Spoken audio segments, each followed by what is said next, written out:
Hey everyone, and welcome to Screams After Midnight. I am Peter, that is Tim, and we talk about horror movies on this show.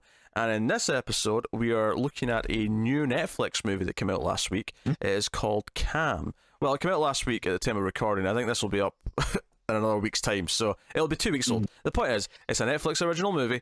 It's called Cam. It is about a cam girl who's very passionate about her camming, and she wants to rise in the ranks. And she starts doing more and more extreme stuff on her cam shows to raise in popularity and get more tips. And then mysteriously one day, there was a duplicate of her who's stolen her account and is broadcasting in her stead, but looks exactly like her, and she can't explain it. And that is the premise of Cam. So we will start spoiler free, as we always do. We'll give you a warning before we go into spoilers later on in the show, and here we are. So, Tim, how familiar were you before watching this of the cam girl? What do they even call it? The camming. How familiar with you with what cam girls are? Well, I knew what they were as a concept. I don't really know exactly how like the websites work. Like the one thing I kept wondering about is they, so they're whatever, doing their thing, they're camming, as you put it, and then there's a group chat, which is probably like how much of a nerd I am, but I was like, oh, this is kind of like Twitch, right? Like this is essentially it's like Twitch, but instead of playing games, they're playing with themselves. Like that's the best way to describe it. But the big question I had though is, so like they, you need to, like, the people in the chat, they'll tip them like to do stuff, and is it just like a 1-to-1 ratio? Like, is $1, does that equal 1 tip? That was my big question. I have no idea what the ratio is. I don't think so. Some people will drop like $5,000, like a $5,000 tip, and I'm like, is that just like $5,000? Like, no, I don't think so. Okay. If I was to guess, I'd say 5,000 is like $50. But I mean, I'm just okay. I'm just trying to think of what's more reasonable in terms of what would people actually be able to afford. Right? Sure, yeah. And I feel like 5,000 is like 50. So when she asks for something silly like 50,000, that's when it's like, whoa, that's like $500. Okay. But I don't know if that's the actual ratio. It could be like, I remember when Xbox had their like Xbox Marketplace point system where you bought points to buy things instead of just paid for it straight out. It was like a weird, annoying ratio where it was like $10 for 800 points. This drives me crazy. Like, I hate when you like go to buy like a video game or whatever on their storefront, and it's like, oh yeah, you need this many like Nintendo coins, and I'm like, just tell me how much. Like, how about I just give you dollars for it? Like, what? And it always like it's always like a stupid thing. Like, I can't just outright buy it. It's like, well, first you have to put the money in your wallet, and then you can use the money from your wallet to buy it. And then like I'll get 2 email notifications saying like, hey, thanks for adding money to your PlayStation wallet, and then, hey, thanks for spending that money. Like, why is it so stupid? To be fair, I mean, you can spend money directly on the PlayStation Store now. However, I don't, because there's too many stories about people's chargebacks, like banning their accounts and stuff like that. So it's actually just safer to buy the prepaid cards and just add money that way. And that way you're never connected to your bank account on PlayStation, and that's the way you want to be. Sense. Yeah. True. That's how I feel anyway. But so I don't know what the ratio is for the bits. I think it is the bits. Is it tokens? Yeah. Tokens of bits, whatever the currency is. They call it tips, like on the chats or whatever. Yeah, but there was always an amount. There was always like a You tip 50. I think it was bits. Maybe it was. And they would show like these like coin emojis or maybe it was coins or whatever. Coins make sense. Yeah. No, I mean, I'm familiar enough with the idea of tipping. I don't necessarily get all the shit they do with like the theme nights and the like are actual cam girls doing like weird like fake suicide things? I have no idea. I'm probably too much of an old man. I don't want to sound like I would judge someone for doing this. Like, it's perfectly fine if that's what if you enjoy this stuff, or if you broadcast this stuff. I just think I'm a little older than the internet, that I just don't really understand the point of this stuff. But I mean, I imagine though that there's people that are like this. I mean, I feel like any kind of like internet job is going to be similar to this. Like, yeah, you know, you don't necessarily have to be a cam girl, but if you're like an internet personality, like a YouTuber or a Twitch streamer or whatever, I feel Mm. like you have to do similar stuff where, yeah, you want to plan specific stuff that people can log on and watch you with, and you know, kind of have this like kind of Yeah. ever, you know, growing kind of It, personality and stuff. in terms of comparing to something, it does compare very well with Twitch, because one of the things that Twitch does is that streamers will lose subscribers if they don't stream for like a day. The idea that you have to keep coming on to make sure your fan base like stays ticking up. I know it sounds very stressful, and yeah, that seems to be the thing in this movie, is that she's very obsessed and like, oh, can I not sleep? I have to keep, you know, streaming constantly. It is worth mentioning this is actually written by an ex-cam girl, so I imagine a lot of it is very authentic in terms of how it's played, how it's portrayed, in terms of the actual mechanics of the camming, and you know, and whatever. But so I want to point out the lead actress in this, Madeline Brewer. I know her from The Handmaid's Tale. She's Janine in The Handmaid's Tale. Also, one of the minor characters, Katie, the one who works at the supermarket. That's actually Nora on The Flash this season. So like I was like, oh damn, that's her. So yeah, I didn't recognize the main character, but my wife, I guess if she has a superpower, it's like being able to remember any actor or actress from anything. Because she was like immediately like, oh, I know her. She's been in something. And then like a couple of minutes, she was like, oh yeah, she was like from Orange Is the New Black. And I was like, really? And she's like, yeah, she like was a character in like the first season. I was like, oh wow, I did not recognize it. And she looks totally different. Which is crazy. Yeah. So we start the movie with her like doing her show, and it kind of sets up the premise that she does these things, and it's like the idea of hitting goals to do something. So people have to tip X amount, and once they hit, you know, 1,000 total, they'll do the spanking, or they'll do the whatever it is, right? Whatever dirty thing they've got in mind. But so we see her do that. We see her also do this fake like killing herself, right? And it's sort of like, oh, this was actually kind of planned. It was all a thing, and this is all in the trailer, by the way. This is not a spoiler. It's like the first like 10 minutes or so. Yeah, because the premise, of course, is that she eventually gets locked out of her account, and there's a duplicate pretending to be her. And it doesn't make any sense, to the point where I'm wondering how psychological it is. I was thinking, oh, is this actually just in her head? Like, because I think there's a lot of thematic things you can talk about with this movie that we're going to get into. But before we go any further, I should ask the question, Tim, did you enjoy Cam? I liked it a lot. I thought it was really good. I might even go out so far as to say that it's pretty great. But there's, I guess my big problem, which is probably, I think if most people are going to have a problem with it, it's probably going to be the same thing, which is, you know, without getting too spoilery, I still had questions at the end, and I'm not sure if they were, you know, like sometimes it doesn't matter if you have like a little mystery or a little ambiguity in a movie, but I'm not sure if it was a case of that, or if it was like, well, no, I feel like we should have maybe a little more insight as to exactly what happened. But we can't talk about this until spoilers, but I will say I think I don't have the same problem with the ambiguity at the end, and I think I might be able to swerve you. Okay, all right. I might be able to swerve you. I think the key thing here is what I would say that I'd compare this to. This feels like an episode of Black Mirror. Okay, that sounds about right. And I said that when I saw the trailer. Me and Connor said that in Trailer Talk. And this could totally be an episode of Black Mirror. It feels like one. In terms of its horror content, because I think it is a horror movie, but it's kind of a horror movie it's more about real life horrors. Even though you've got the weird, like, oh, there's a duplicate of me somewhere, which is the mysterious part. The actual scary stuff comes from like really like there's a scene like in the middle of the movie. Her mother doesn't know that she's a cam girl, and there's a couple of scenes where she almost finds out, that was giving me like social anxiety. Like, it was really tense.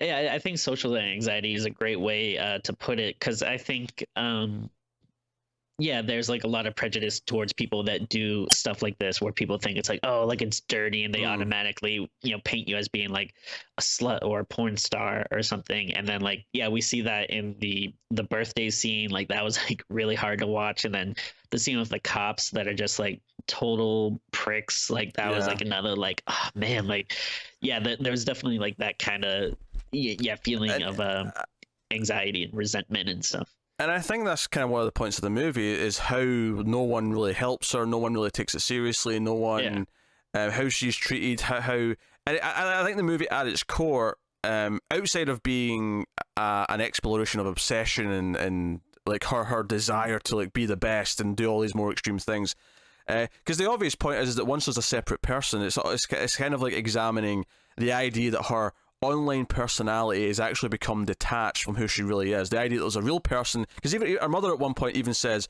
"Oh, you know, when you're around me, you're this like, you know, biting your fingernails like shy little girl, but when you're on camera, you're this like energetic, charismatic person who's completely different." And it's the idea that they're two separate entities, and that's kind of the themes and what we're going to talk about in spoilers are really going to come into it.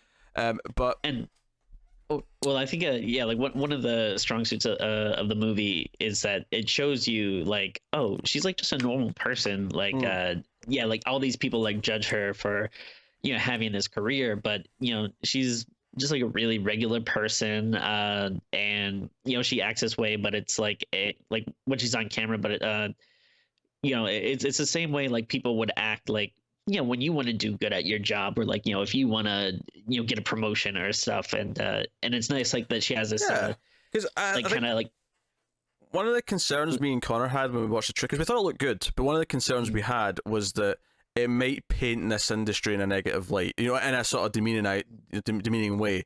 And I think what it does really well is that the actual demonizing here isn't of the work she does. It's just like that. This story could be about any job. It's about her obsession. It's about her cutthroat like desire to be the best. It's not really the fact that she's camgirling is just kind of the context, but it's not. That's not what's making it bad, if you will, or the arc that she has to overcome.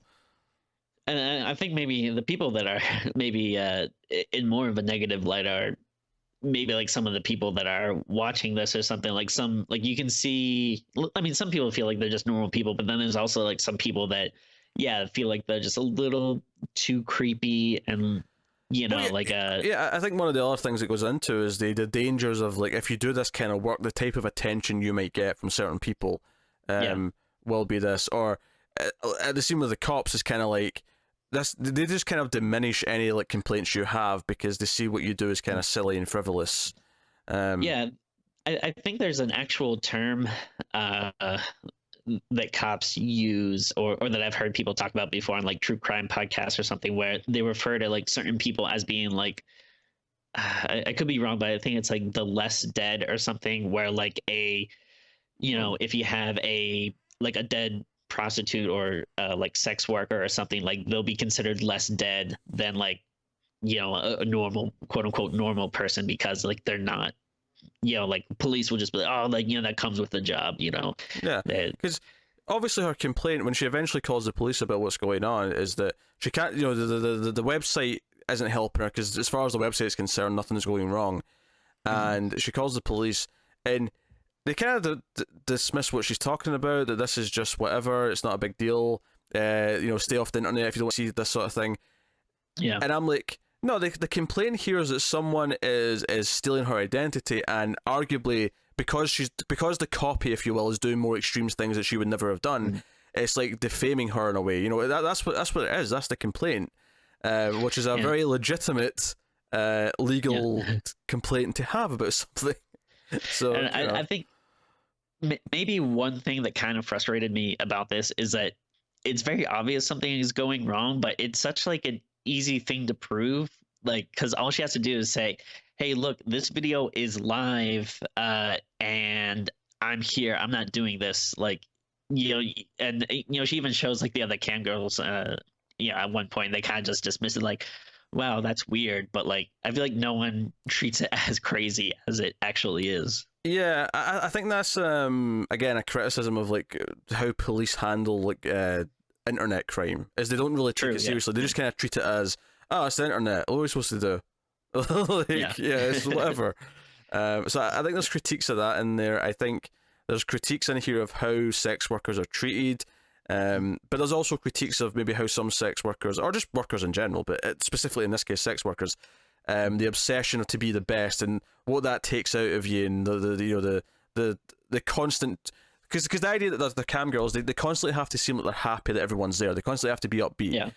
There's a really great scene where things start going wrong in terms of her rankings, and she still has to kind of put on the brave, happy face and be thankful that everyone's, there for her. And it's like just how difficult that is as a performer, as an entertainer, if you will. Because I think it's really easy to dismiss, it's just girls taking their clothes off. What's hard about that? But they constantly have to make people feel like they're welcome there. They constantly have to make people that they're included, that she's talking to them, that she's giving them attention, she's doing stuff. And I feel like it's and not just like cam girl sex workers or whatever, like in general, but I think the larger issue of no matter what your job is, I feel like this is something a lot of women could probably relate to. Like even if you're working in an office or something, like a lot of people probably still expect you to be nice. Like you have the people that are like, oh, like you should smile more or something. Like there's probably like a lot of parallels you can make to that kind of stuff. Absolutely. I think this is actually a really smart exploration of its subject. It's a really good character study. Yeah. And I think it's fascinating that this came from someone who used to do this kind of thing, because there's an authenticity to it, and it feels like all the problems she comes up against, all the issues that she faces, from creepy watchers to the fear that she's not being watched, to the fear that she's going down in the rankings, to the calendar keeping of like, okay, here's what I'm going to do in this day, here's what I'm going to do in that day to make it spice it up and stuff like that. All of that stuff feels really authentic, and like, okay, this is actually what went through her mind when she was doing this. The writer, right? And this is what goes through. And I'm sure there's some cam girls who it's a lot more casual. It's just like, no, I'll turn the camera on after the 8 o'clock and maybe make a few extra pennies because people will pay to see me do things. And no doubt a lot of them do it because they actually like being watched. Like they like the attention. There's a lot of different reasons why someone would do this kind of thing. I think one of the good things about it again is I think it does normalize it a little bit to something that people probably do look their noses down on. Like it's it's just a normal thing for her. She's like a normal person, but this is what she does. And I do like the weird I don't know what you want to call it, like the Black Mirror-y aspect to it. I think that is really interesting and a great journey, but definitely the strong point is kind of just the character study of this person and the kind of life that she lives. I think her performance is great, by the way. Madeline Brewer, she is like super committed to this role. Yeah. I will say, so we mentioned earlier that the mum doesn't know. Did you think it was weird that her younger teenage brother was in on it the whole time? Like, like he just knew, and she was like showing clips to him and stuff. I'm like, this is weird. I didn't really think about it that much, but I also wasn't really sure exactly how much he knew. Like, I'm assuming he's not like watching the channel or something, but maybe he like has a vague idea, and then and she's probably only showing like she shows him like the suicide or something because that's like really cool. But like, well, she was topless during that suicide. That's true. Clip, Well, she had like a jacket on. Yeah, you could kind of see. Like one thing I thought was interesting is like she did have like this set of rules that I think was like she doesn't take off her clothes, she doesn't tell someone she loves them, and she doesn't. She does take off her clothes. That was always the thing, but it was no public shows. She doesn't tell anyone she loves them, and she doesn't fake her orgasms. That was the three. Oh, okay. That was the 3 rules. She does do nudity, but yeah. So and then, like. And I like that idea because I imagine like all cam girls like have their own set of rules. Like they all have their own lines they won't cross. Yeah, I find it's interesting, and then of course like once this other duplicate account starts taking over, it starts doing more extreme stuff that she wouldn't do, which then is also like interesting because then it I feel like maybe the raunchier or more risque stuff that the duplicate is doing, it maybe makes people like less willing to kind of help her or feel sympathetic to her. Yeah. So then we'll give the spoiler warning now, just so we can start deep diving into some of this stuff. So full spoilers for Cam from this point on. So here's the thing I really like about the movie and how it uses the Black Mirror-esque kind of plot, is that even by the end of the movie, I'm still kind of the opinion that it might not have been real. Okay. That the entire time it was just her. And And I know that the argument against this is that, yeah, but what about the guys at Tinker, who was the sort of obsessive one who kind of like moved to the same town as her so he could be around? And there's that. See that scene where he shows up at her mum's salon with flowers for her? Oh my god, I felt so awkward during. I had to pause it. I was getting the shakes from this. Oh Jesus Christ! And I'm not someone who's affected easily from stuff like this, but this was so well built up that I felt so nervous for her. It was so creepy. And then the other guy, of course, the whale, the Barney, who like pays her a lot of money and wants to go on a date with her and stuff. They obviously like know about the duplicate, they see things, and I get that that's an argument to say that that's literal. No, it's actually happening. But I was thinking about, because if you take those out of it, I was thinking, no, this is just like a representation. Like this is her. In her head, she's become so obsessed that she's actually doing more extreme stuff to get higher on the ranks, right? She's actually doing that. But what we're actually following as the main character is her conscious in the movie, who's like kind of like not wanting to go this far and not wanting to do this stuff. Okay. And it's like, I don't want to say we're actually inside her head and she's watching herself do this stuff and she's like, oh, no, I can't, like, I'm going too far. But just on a thematic level, this is the real her watching at how extreme, like how far she's going and how she's, I don't want to say ashamed, but she's watching her, her online persona, if you will, become its own separate entity where she doesn't really feel like it's her anymore. And she's watching it do more and more extreme things that she wouldn't be willing to do. To the point where she kind of has to reclaim that by the end of the movie. She has to like take herself back, which, we'll get to that big conclusion sort of showdown, if you will, later. But I was thinking about, okay, how do you incorporate the fact that the guys like see, and when I say and the reason why I only bring up the guys is because I don't think when she shows the cam girls that there's a duplicate. I don't think it's live. She just shows them a recording of it and says that's not me. Whereas Tinker seems to know that girls get copied, and Barney, of course, like sees her go live when he's with her, right? And you're saying, well, that proves that it's real then, right? And kind of it does, but I was thinking thematically that what this is maybe more of is kind of the representation that these guys belong to the online personality more than her. They're with her because that's the one they care about, so they reject the real one. When she finally goes to Tinker at the motel for kind of help, or not even help, she thinks he's behind it because the number one girl was also like she discovers that she's actually dead and has been dead for a while, so that whoever's online must be a duplicate as well.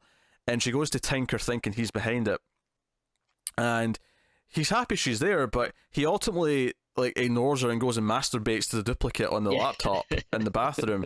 And Barney gets angry when he sees that she's online and is like, oh, you must be the fake, this is the real Lola, because that's her screen name on online right now, so you can't be you. So he gets kind of violent with her, and it's almost the idea that they reject the real her, that they want the fake version of her that's on camera, but they would never actually be interested in the real version of her that's the real person.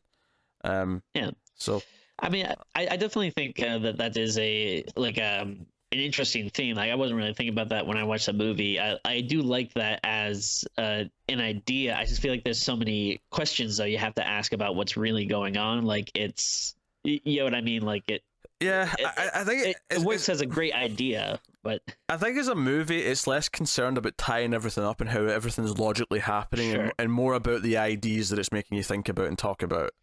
Yeah, like it's like I don't want to complain about it too much. Like it is a fantastic ride. Like I was interested all the way throughout. Like the performances were great. I was really into the mystery. It's just I don't know. I feel like maybe if I had a little more insight or understanding by the end, like I don't need everything flat out explained to me. Like, turns out this scientist created this virus that duplicates cameras or something, like I don't need some like weird thing like that, but maybe just a little more idea of like, all right, so what's going on? Is this like a weird virus? Is it like a supernatural thing? Is it how does this Tinker guy like know about it? Like it's a minor complaint, but it was just enough to make me go from being like, I think, whoa, I love this, to like, okay, I really like this a lot. I think if I'm recommending this to people, I would say the mystery is less about actually a mystery that's going to be answered and more about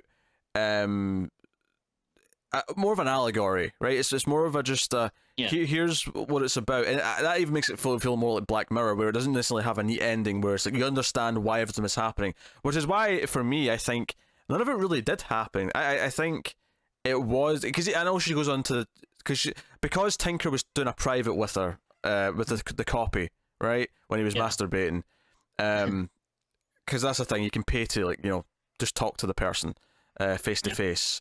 And it's also like she's been ignoring his videos for like a long time too, and then all of a sudden like this duplicate is like accepting them, and then it seems like she's being very intimate too in these videos.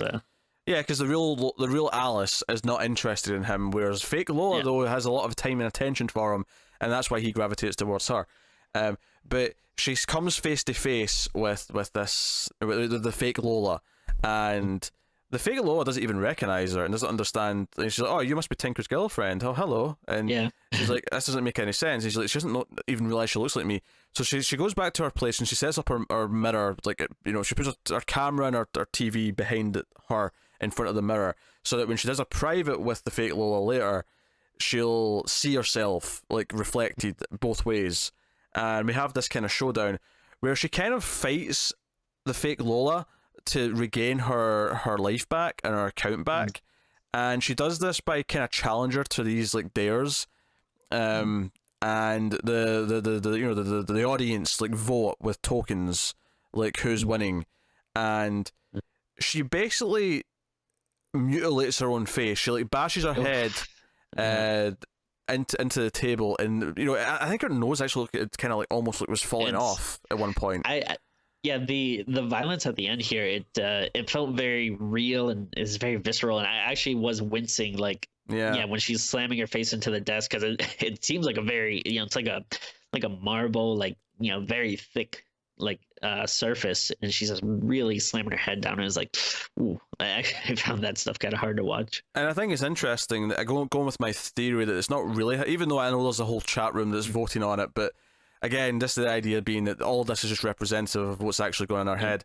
I think it's interesting that she slams her head, and then the fake Lola kind of does it really lately and doesn't get an injured nose, but then it glitches out and then the blood appears. It's almost like it's just copying what she actually has after the fact.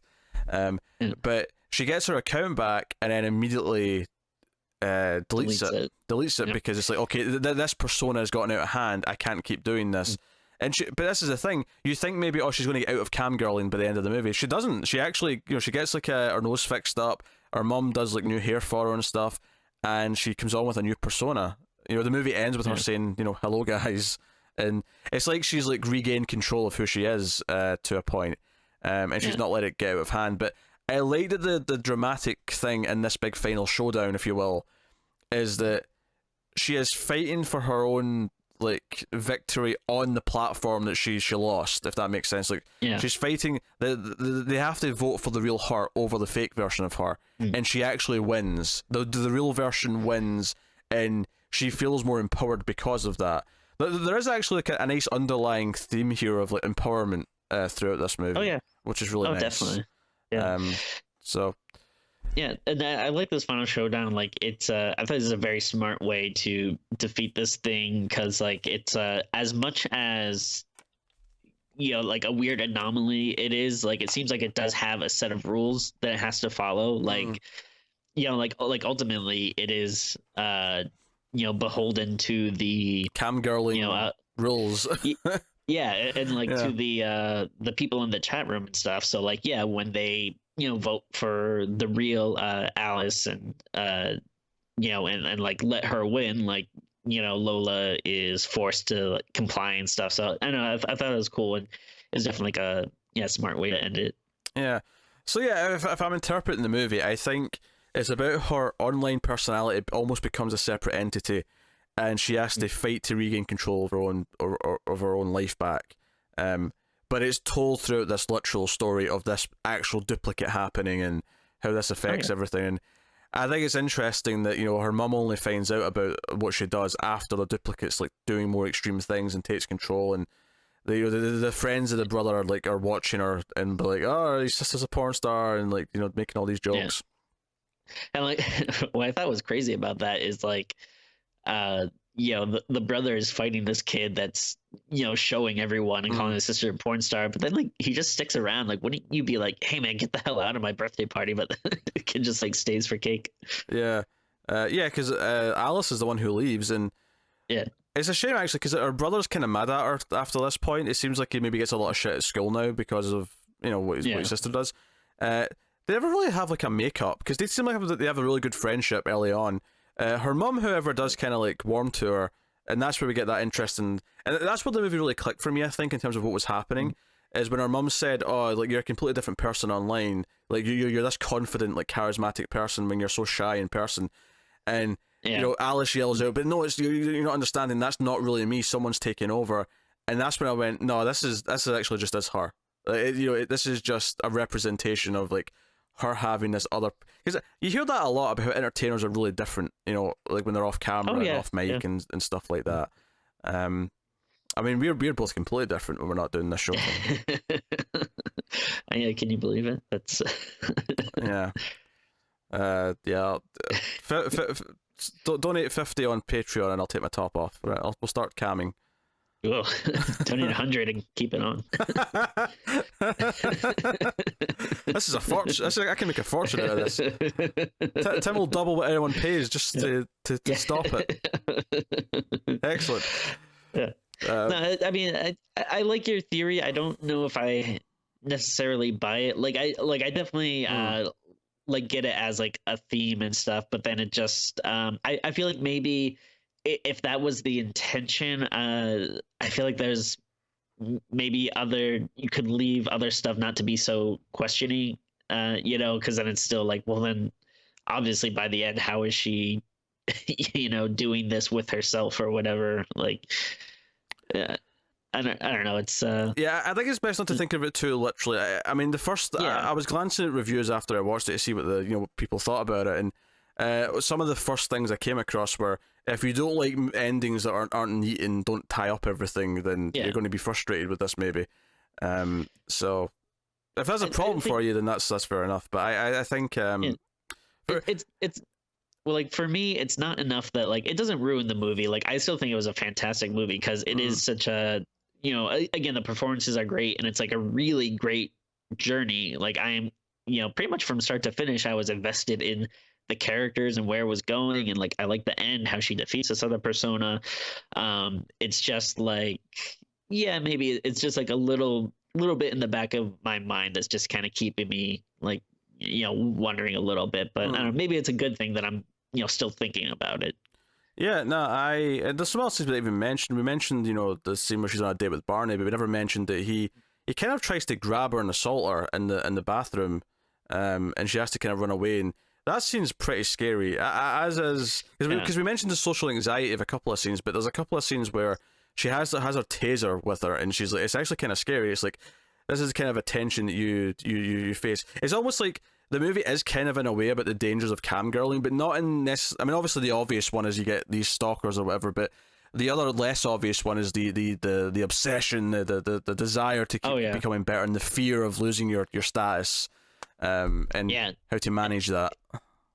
Yeah, and it's kind of interesting that you really only see like, there's a lot of people you see in the chat, which I always thought some of the chat stuff was funny, just the way people would respond with like dumb emojis and stuff. But it was interesting. You have the two male characters that you see in real life. Like you have one that is like the obsessive creepy guy that's like falling in love with this girl, but then you have like the Barney guy, which I feel like was an interesting take where it doesn't seem like he's not in love with these girls, but it feels like he like looks at them as like possessions, like he owns them.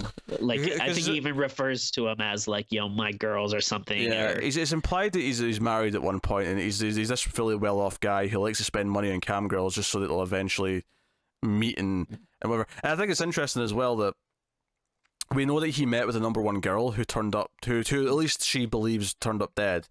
And I think, again, thematically, it's interesting, the idea that was a line that was crossed where she just became the persona. If you think of that, the number one cam girl became the persona of the cam girl when she actually engaged in sex with a fan for money. Right? That's when she kind of became just the persona, and she lost herself. And that's kind of what, like, Alice is on the brink of, like, you know, losing herself throughout the movie. And that's not to say that it's necessarily wrong for a cam girl to actually fall for a fan. It's whatever. Like, if that's what happens, it happens. Well, but yeah, I guess I didn't really think about this before, but I guess that lines up because, like, you know, one of the things Alice says is that, you know, she wouldn't do a cam show or whatever, like another show with like another girl, but then like the night after she does it, that's when the new personality takes over. So yeah, maybe it is something about, you know, losing your whatever code or ethics or whatever you have. She hits the top 50 and then immediately starts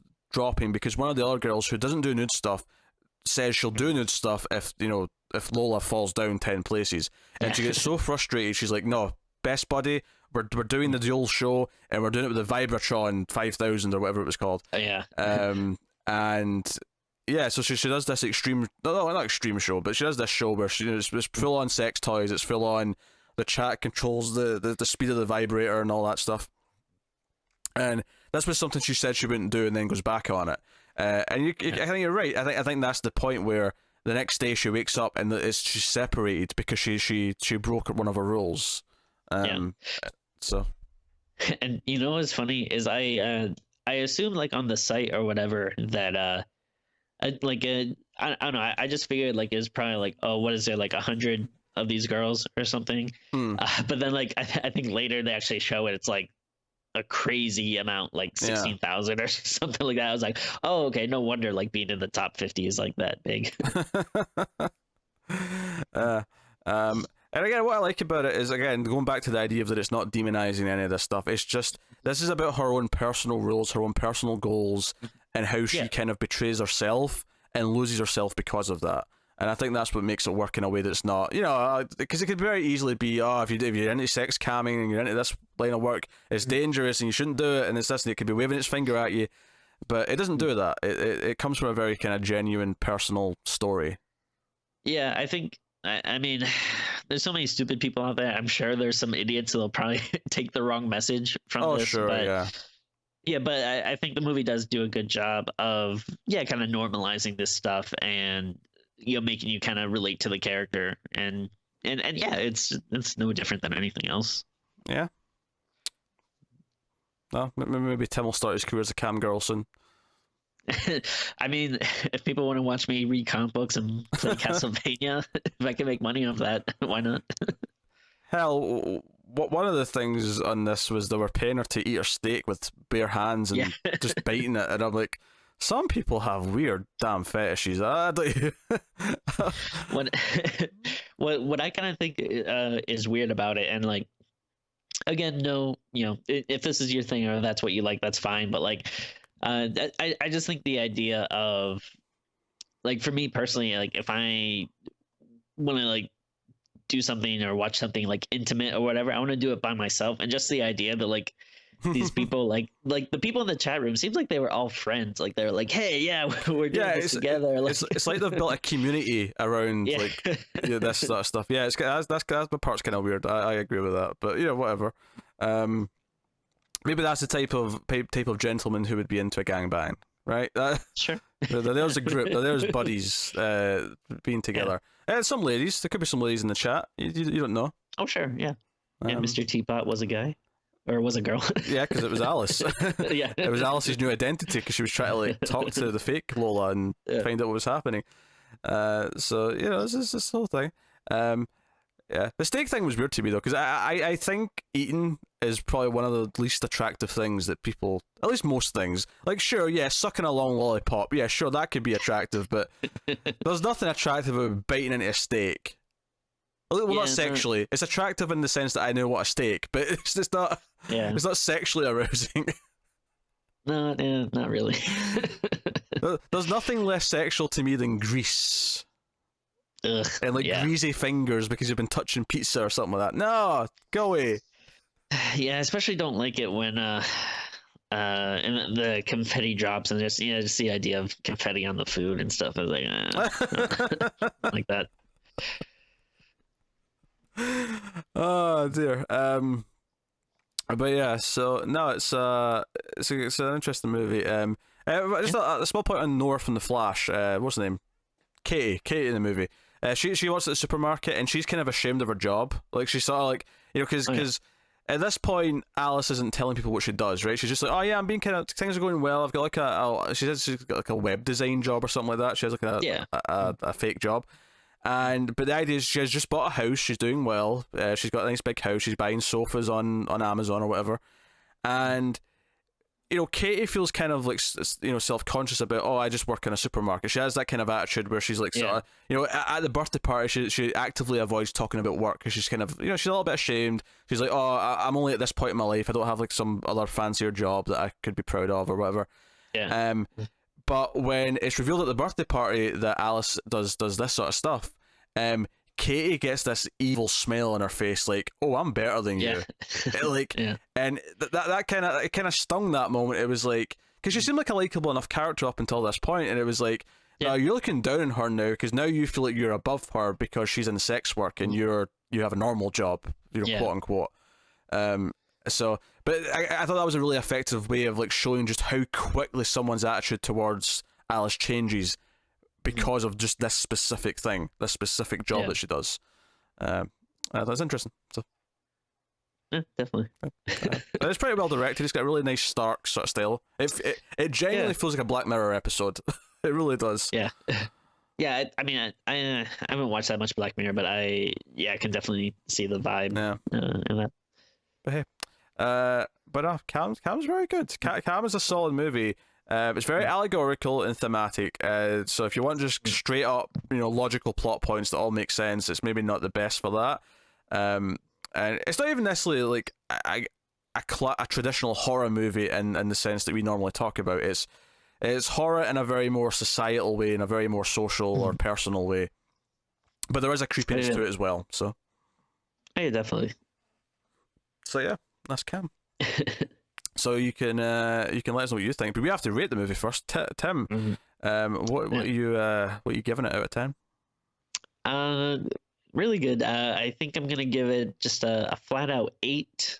I might think about it for a while though. Like because it's definitely, there's a lot of stuff to absorb, and I just watched it like late last night, so I don't know. It might be one that might grow a little bit on me, but just an 8.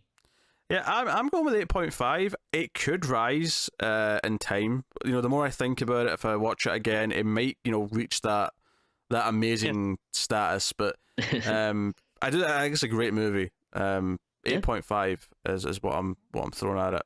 So no, it's very good. So it's on Netflix. If you got Netflix, just you can watch it quite easily. And one of the better Netflix original movies they've put out for sure. I kind of was like this wasn't really on my radar at first because like I have been trying to catch up and watch like a lot of the stuff on my streaming lists like the last couple of weeks and this kept popping up whenever you log on to Netflix. It's like, hey, check this movie out, but it's like so many of that it's usually duds. Like because Netflix they just put out so much stuff that obviously a lot of it is not that great, but this wasn't really on my radar. And then I think some people started talking about saying good things. I know Stephen King tweeted about it, said he really liked it, and then when you brought up doing it for the show, I was like, oh, okay, cool. Yeah, it's must be something to look out for. Yeah.